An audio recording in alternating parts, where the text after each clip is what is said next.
I know I don't usually talk about news or whatever, but now that I've been sacrificed to the eldritch gods of TikTok, I can be as self-indulgent as I want. Ergo, D23 2026. What the fuck? Disney's once-a-year presentation where they beg investors not to pull out, and where I plan the next 3 years of my YouTube channel. And seeing what they announced this year round, boy, they are chasing the money like you wouldn't believe. Can't wait till they fire another 1,000 people after making almost $3 billion in like 4 months. Poor scrappy up-and-coming indie animation studio Disney, am I right? Anyway, this isn't like a list of everything they announced, it's just the stuff that I care about. Incredibles 3. Incredibles was great. Incredibles 2 was stupid. And now the third time around, Brad Bird's writing the script and like vaguely producing it, but not directing it. Pete Docter said, it's the kids' turn to take the spotlight. So it's gonna be garbage. I talk about this a bit in my upcoming Toy Story 5 video, but under Pete Docter's tutelage, Pixar has just taken the craziest nosedive. I mean, sure, sometimes the movies make money, but at what cost? Long Dead is the emotionally thematic family movie, and now it's all about the kids, like just full-on kids movies, which is further evidenced by what he just said. I predict this movie will be very stupid and will ultimately be about nothing of consequence. Kingdom Hearts the anime. I liked Kingdom Hearts back in the day. Kingdom Hearts 1 was fun. Kingdom Hearts 2 was great. Kingdom Hearts 3 was a game. But a full-on Kingdom Hearts anime series, I mean, it could be good, I guess. But, you know, it depends on how much involvement Disney has, because we know they have a very heavy hand with the games, which is part of why the story makes no sense, and the Disney worlds themselves are just rehashing the movie almost like scene for scene sometimes. I'm not a huge fan of modern anime myself. The anime that Square Enix produces can be very hit or miss, so low expectations on this one. I predict most of us will be whelmed when it comes out. Ghost Market. Finally, something new, something interesting. This as Pixar's first step into the supernatural. Yep, they've never talked about ghosts and spirits before, ever. So it's basically a movie about hungry ghosts. A lot of crazy stuff happens. It's good. You'll like it. So it's not like some of those other scary movies. But still, a new movie is always fun. It's a hopeful time. But then again, Elio was heavily neutered and Hoppers is just kind of So I'm trying to be optimistic. I really am. But then again, like I said, under Pete Docter, they're very purposely making shallow kid slop nothing movies. So I hope to be surprised. I really do. I hope it's good. I hope it's great. Coco 2. I personally think Coco is one of Pixar's best movies, and I don't think I'm alone in that. But now they're bringing it back because, of course they are, nothing is sacred. Somehow De La Cruz has returned, and Miguel has the same haircut as like Shrek's kids now. Oh boy, I'm so excited to see how Pete Docter is going to be sure to not allow any heavy emotional themes to emerge in this sequel to one of the most mature Pixar movies ever made. Like Coco 1 is like, my great-grandma has dementia, and I need to figure out who my great-granddad really was before he gets forgotten and his spirit disappears forever into nothing. And Coco 2 is probably going to be something like, Miguel can no longer sing because he hit puberty and his voice is cracking. Can he learn confidence? The villain is social pressure. Like, I want this to be good, okay? I really do. But like, let's be honest with ourselves, okay? Will it be good? Do you trust Pete Docter and Pixar with this kind of movie anymore? I sure don't. The Bluey movie. Don't let it touch the ground! Oh no. Run! I don't really care about Bluey at all, but it makes me sad that the movie's in 3D. Like, Bluey is one of the last remaining mainstream 2D animated anythings in the world right now, even though it's just rigged animation. But still, carrying the torch for 2D animation, and now it's 3D, because that's the only thing people will see in theaters. Yay. There's a new Oswald series coming to Disney+.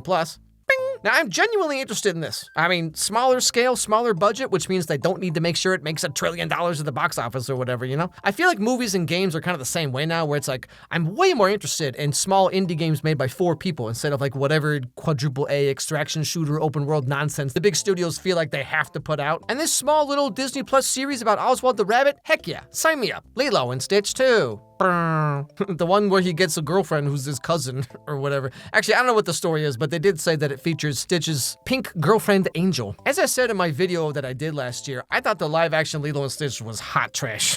I mean, it was exactly what would sell lots of tickets, but they removed almost everything good and funny from the original movie. Like, Lilo is way less weird. We're gonna have to cut you. Are you gonna play dolls?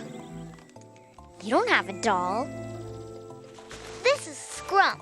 I made her, but her head is too big. So I pretend a bug laid eggs in her ears. years. And she's upset because she only has a few more days to... And the aliens just turn into like human Three Stooges. And of course the ending was just like baffling, right? So I have zero faith that anything they do with this will be worth the time and effort. I'm excited to have more videos to make though. Like thanks Disney, can always count on you to keep me employed. And then there's like a bunch of Star Wars and Marvel stuff that I could not possibly care less about. People sometimes ask me why I don't make videos on Star Wars or Marvel movies, and the answer is that I have zero interest in those things. Like, I liked Marvel movies when they were new, and then after Endgame, I was out. I liked Star Wars when I was a kid, and now I just can't care anymore. Like, the more they try, the less I care. Zootopia 3. Brr.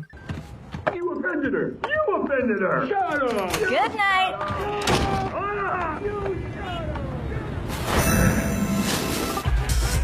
I've said this a few times in my videos, but I think Zootopia 1 is one of Disney's top-tier movies, okay? The world, the story, the animation, the mature themes, the humor, everything just right up my alley. Incredible movie. And then Zootopia 2 came out, and for me, personally, it was absolutely horrendous. Again, it's a very strong pattern now where they took everything that I think is good, and then they just shoot it right in the kneecap. They basically just turned it into like Coco Melon Kid Slap. Like, the humor is just bonking on the head with frying pans. The story barely even makes sense. We're supposed to care so much about these characters who are barely even in the movie. It didn't work for me, okay? And now we're doing Birds, and I know it's gonna suck. I don't want it to suck, but I mean, it will. Mark my words, it's gonna get 94% on Rotten Tomatoes, somehow, and it will still just be complete garbage. Frozen 3. Bustle me. My dress. Just pin up the train. Pull the... Blank faces. All right, that's fine. I'll just get caught on everything and possibly die, and everyone will laugh at me, and that'll be... Oh, thank you, Sven. At least the reindeer pays attention to women's needs. You're terrible, Ozzy.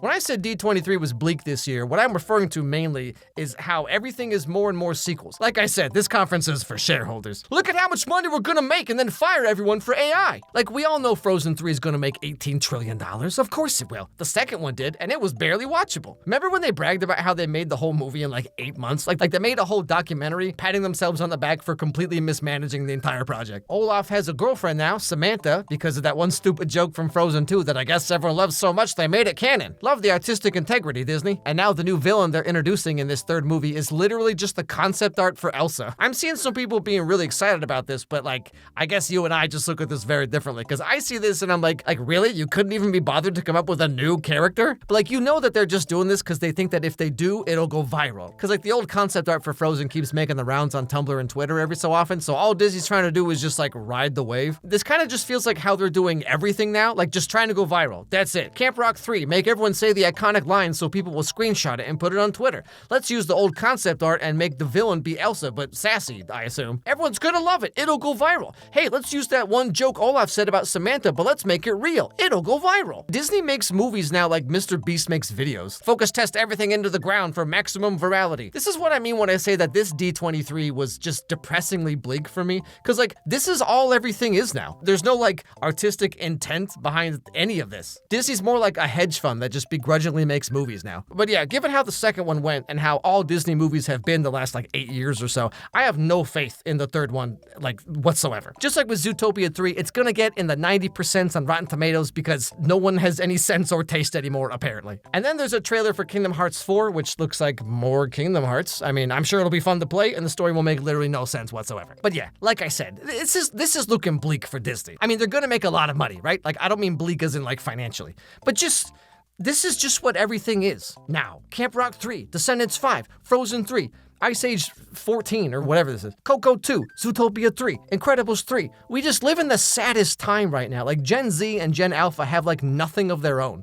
Their entire world is just piggybacking off corporations cashing in on millennial nostalgia. And like, I'm as millennial as you can get, okay? But it's just such a creatively pathetic time. Devil Wears Prada 2, Freakier Friday, Princess Diaries 3. Hey everyone, remember happiness? Give us your money. Gosh, Alex, can't we just enjoy things that let us turn our brains off and just have a good time? That's how everything is now. now, don't you see? Like, there's tons of very smart, very talented animators and storytellers. Like go look at the CalArts student films they have on YouTube. Incredible stuff. And then Disney gobbles them up, smashes their dreams, and now they're stuck making the same thing forever until you get fired. And then they make $1 trillion, but no one can find a job? Where's the money going? How does having one flop of a movie mean the entire team is fired? It was sandwiched between $2 billion successes. $200 million loss is like a rounding error at that point. I don't know. It's just so bleak out there. To see where Disney and Pixar started and where their hobbling corpse is now, again, not financially, but creatively, right? Like, they could take incredible risks, but they don't because everything has to hit the $1 billion level. Meanwhile, stuff like K-pop Demon Hunters comes out, takes over the whole world. Like, people want new stuff. They want new ideas. But Disney is just too scared to upset the shareholders with their feelings. So I hope you really like these franchises because, boy, that's all we're getting for the next 10 years.